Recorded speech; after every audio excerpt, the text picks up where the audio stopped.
Hello there.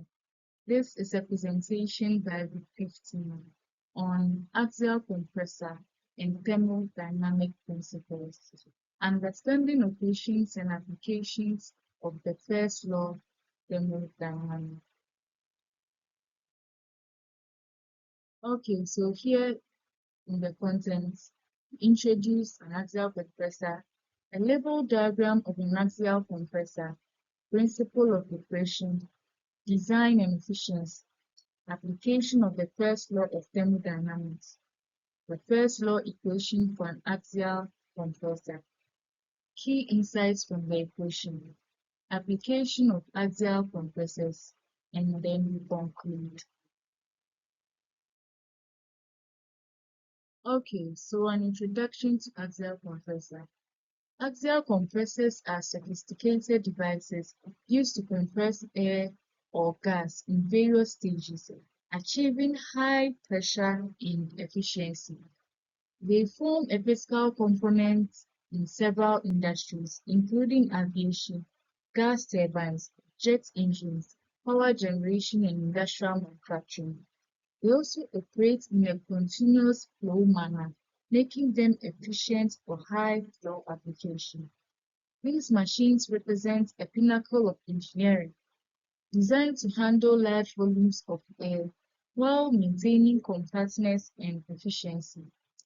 Okay, so in this essay, we are going to explore the working principles, design features, the application of the first law of thermodynamics, and the application of axial compressors, showcasing their importance in modern technology.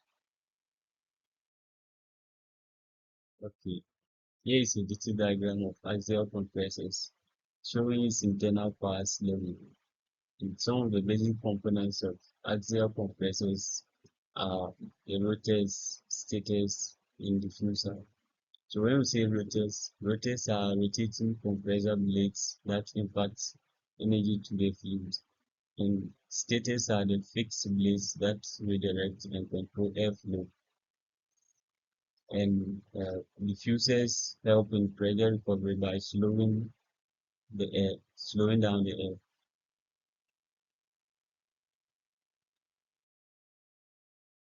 Okay, the principle of operation. As the core of an axial compressor's operation is the principle of converting kinetic energy into potential energy. As stated earlier, some basic components of an axial compressor, such as the rotating blades and the stationary blades, compress air progressively. So the rotors accelerate the air, which will increase the velocity and then the kinetic energy, as stated in the picture. Then the stators will then slow down the air, causing this kinetic energy to convert into pressure. This stage process is repeated across multiple rows of blades, achieving a significant increase in pressure while maintaining a steady flow of air. Axial compressors are particularly efficient at handling high flow rates, making them ideal for applications requiring large amounts of compressed air.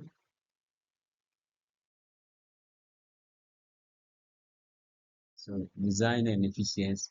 The design of an axial compressor is highly optimized for performance. The blades are aerodynamically shaped to ensure smooth airflow and minimize energy losses. Materials used in their construction are often lightweight yet strong, enabling the compressor to withstand extreme temperatures and pressures. Modern axial compressors also employ advanced computation techniques such as computational fluid dynamics to refine their designs and improve efficiency.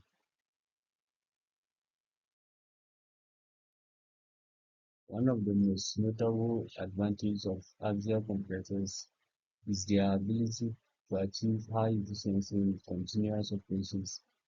Compared to other types of compressors such as centrifugal compressors, axial compressor can handle large volumes of air with less energy losses. However, this efficiency comes with a trade-off. Axial compressors are more complex and expensive to manufacture. Despite this, their benefits in terms of performance and reliability outweigh the costs, especially in critical applications. Okay, so the application of first law of thermodynamics in an axial compressor. The first law states the total energy entering a system minus the total energy leaving the system is equal to the change in the energy stored within the system. For an axial compressor, this principle applies to a flow of air as it is compressed. In a steady state, the first law can be expressed as energy input is equal to the energy output plus the energy changes in the system. So to explain this, first of all, work is done on the air. Energy is added to the system by the rotating blades of the compressor, which perform work on the air. And then also there is change in enthalpy. The work done increases the air's pressure and temperature, resulting in change in its enthalpy.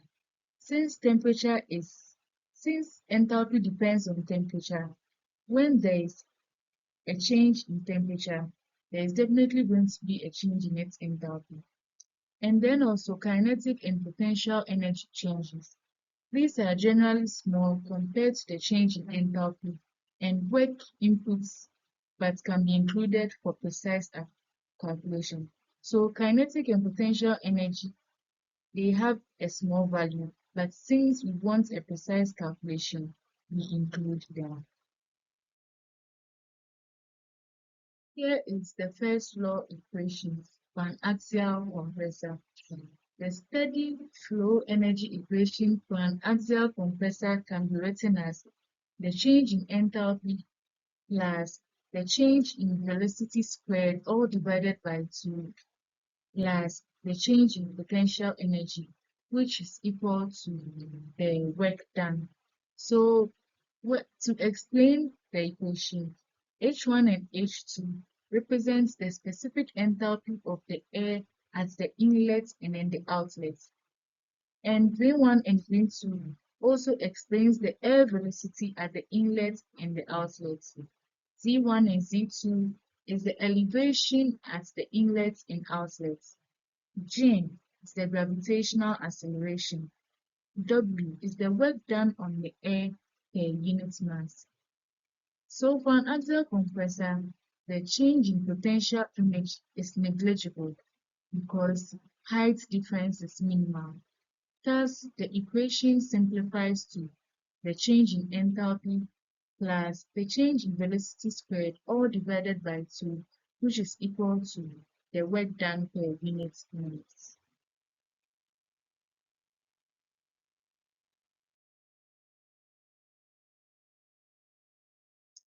Okay, here are some key insights from the equation. We saw work, and then we have the work inputs.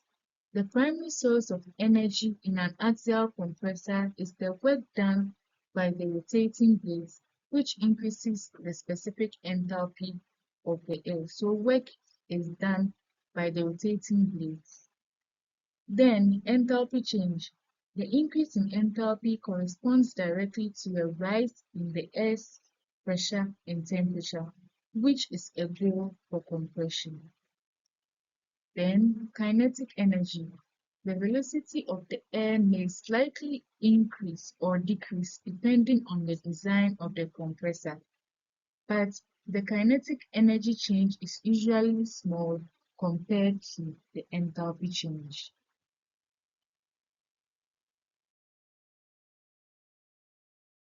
So here is the application of axial compressors. Axial compressors are indispensable in the aviation industry, where they are used in jet engines to compress air before it enters the combustion chamber. This compressed air mixes with the fuel to generate thrust, enabling aircraft to achieve high speeds and altitude. Without axial compressors, modern jet engines would not be possible. So here they compress the air, which leads to high oxygen density. And then with that, they can combust more, and then it can be used for these aircrafts as they fly in the air. And then also in power generation, axial compressors are used in gas turbines to compress air for combustion. The high pressure air allows turbines to produce electricity more efficiently, making axial compressors a key component in power plants worldwide. Additionally, they are used in industrial processes such as chemical production, oil refinery, and pipeline transportation, where compressed air or gas is essential.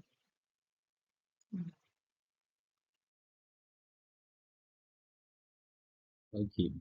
In conclusion, axial compressors are a testament to human ingenuity, combining advanced engineering and aerodynamics to achieving remarkable efficiency and performance. Whether in the skies, power plants, or industrial facilities, these devices are essential for modern life. As technology continues to evolve, axial compressors will remain at the forefront of innovation, driving progressive in industries that rely on high-performance ma- machinery.